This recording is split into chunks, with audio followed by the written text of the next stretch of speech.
Hello drone racers, they're finally here. I have a set of Aomway Commander goggles. These are still the V1s, but I am so excited. I have always used box goggles, and now we're going to take a look at my first set of what do you call it, Fatshark style goggles. We're going to have a new name because there are several sets. We're going to take a look at these.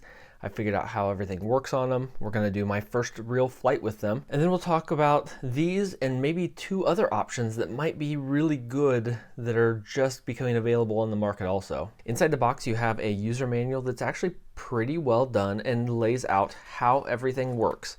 And the goggles come in a nice case, but part of the problem I have is they fit in this case, but the antennas don't. So you're going to have to take the antennas on and off every time if you use the case, which makes sense, except these are SMA connectors and they're going to wear out. So I'm not sure how often this is actually going to get used, as pretty as it is. You also then have a cable. It's an AVI cable, spare set of iFoam. So once you wear out one set, this is just foam rubber. This is not a really nice tactile feel. It's not something anything really special. It is just foam. These goggles are powered by a cable that uses a barrel connector that, from my understanding, is the same size as all the Fatshark goggles, so you can use any universal battery. Don't quote me on that though. And it connects to a 2, 3, or 4S battery through a balance connector, which is really nice because then I can just grab whatever battery I wanted and connect it up. I wasn't tied to anything specific, so it will work with a wide variety of power. This is available separately, and I think a number of people are going to want this for other goggle options too, just because it makes it really versatile. And then of course there is the goggles themselves. It comes with two antennas, a traditional Aomway circularly polarized antenna, cloverleaf antenna, and then a flat plate. From what I have heard, everybody said is absolutely terrible and needs to be replaced. So I'm going to be looking at options and probably doing some testing on other options for this, because I have not found what I really want for this. Has a headphone jack, so it will receive audio, which is nice. I don't fly with audio, but I like to record it. A SD card slot will work with up to 32 gigs. Control the channel and bands. Will do automatic scanning. A mode that switches the view in the camera. Dvr controls. And these are, one of the things I didn't realize is these are actually sticks. So you can push these directions and you'll use those for programming. And then it does have a fan, which is right here. So when you're out in those hot, sweaty days, it'll work. Adjustable diopters, which is good, or not diopters, adjustable, I don't know what it's called. So depending on how wide your eyes are, you can adjust the lenses, which mine, I did have to move mine all the way to the center right off the bat. Head tracker data to go out to your controller, and then an HD connector so you can watch HD videos on this if you want to. I don't really know that that's a huge deal for them, but hey, it is available if that is something that you are looking for. That's probably the most likely scenario where I would use the headset, although I do know some people use those. So I've got just a 4S battery here because it was the most convenient. It had a little bit of a charge, so there I just find the 4S connector and plug in the barrel.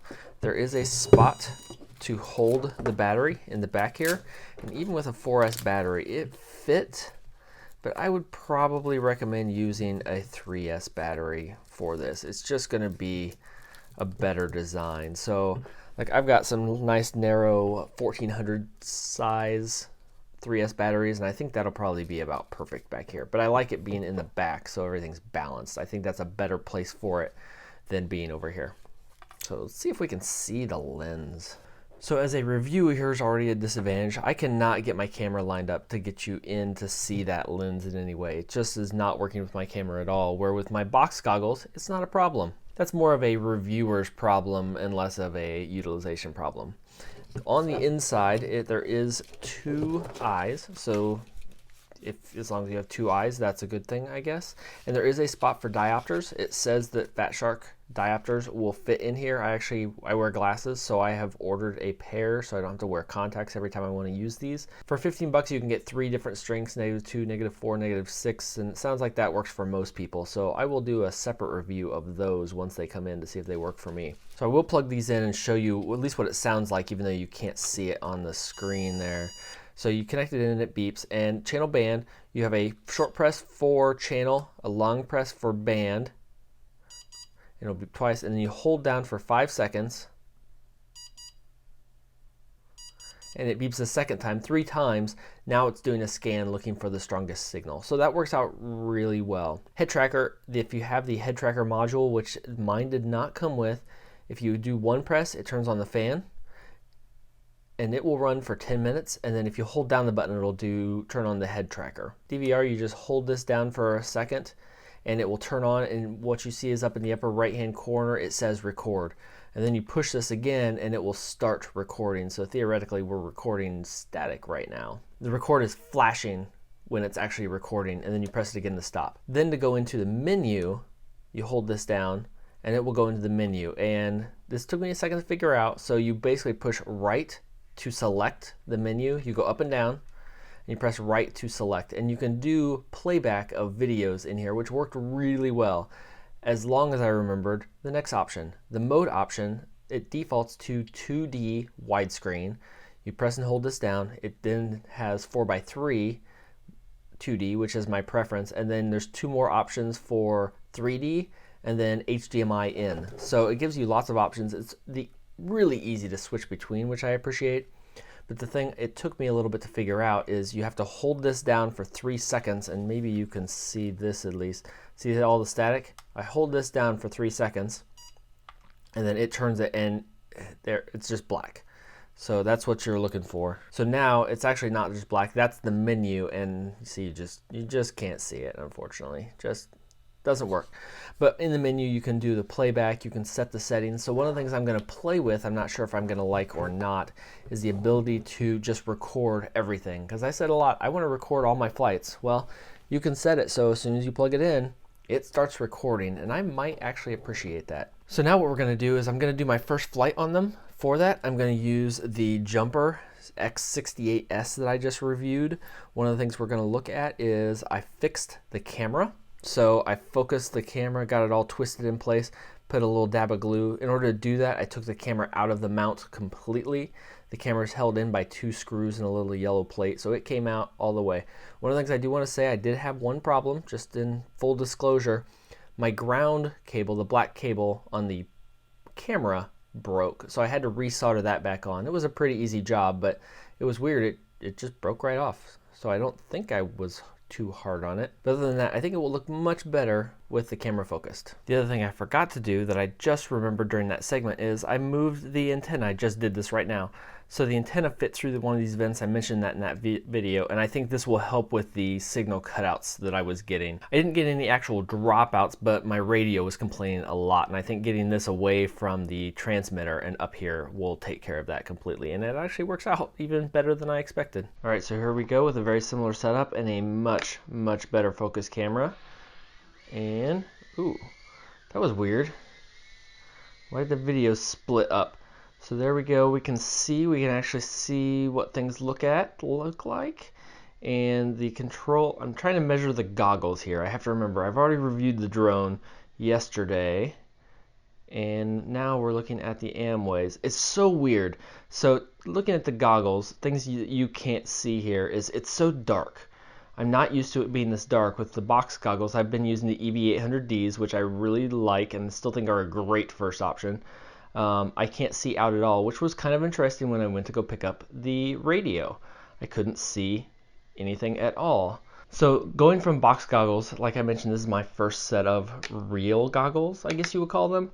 And I am very happy with the size of the screen. I was afraid with the 2 eyes that the screen quality was not going to be nearly as good. The screen was going to look small and distant, and I am really impressed with that.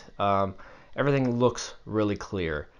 Like I mentioned, it's really dark because there's no gaps at all, and that's a good thing and a bad thing. I've said before that I like the gap in the nose because on the EV600Ds or 800Ds, because I can see through there to pick up my goggles, and when I'm flying I don't notice. It's not a distraction really at all.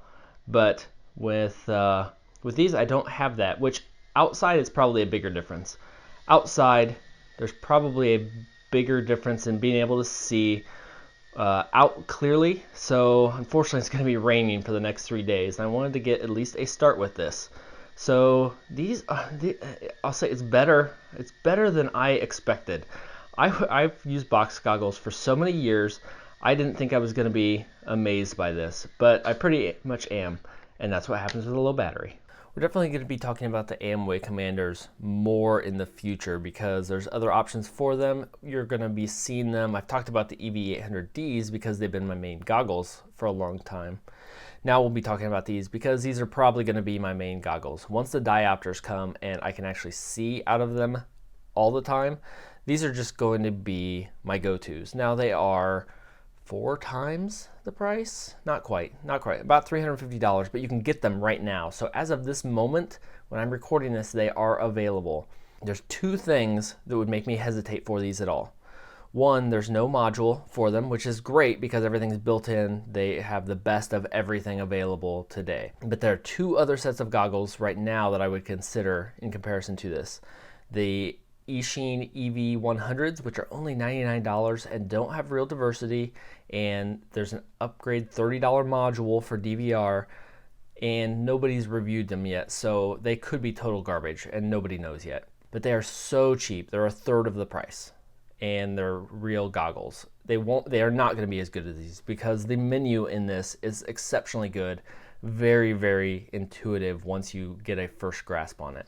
Really happy with that, changing things around. I was able to do without taking goggles off at all after having it on my very first flight. The only other set of goggles I think have the potential to trump these aren't available yet, so they haven't been reviewed yet either, but on paper, they look very similar and maybe a little better for $350. The Top Sky F7X goggles, they are very similar except they have a module. These are basically Fatsharks. They're basically Fatshark HDs for $350. They have the same module. They come with a module, and then they will take all the Fatshark modules themselves, and they have a 720 display, which is a ridiculously high resolution. The only thought there is they might have a longer future because they will support future HD capabilities in FPV. But I think that's far enough away that we're all going to be replacing our goggles, and something else about those is going to be old at this point. So those are one other to look at. But if you want something that has been highly run through its paces and everyone is very happy with, for the most part, the Aomway Commanders are the way to go. They are everything that I hoped they would be. I can't wait for it to stop raining and warm up just a little bit so I can try them outside. So if you found this useful, leave a like and a comment down below with which of these 3 options you think you're most interested in, or are you gonna stick with Fatshark for now? Is Fatshark just the way to go? I'm personally really happy with these, but that's me. I almost spent $600 on a pair of Fatsharks when I was first getting started, so I was very happy I didn't, and I've flown with box goggles, and now these are available for half that price with all of the features and more. And until next time, remember, I still recommend starting with a pair of box goggles and then moving to these, just because you can hand someone box goggles and they can watch you fly that you can't necessarily do with these.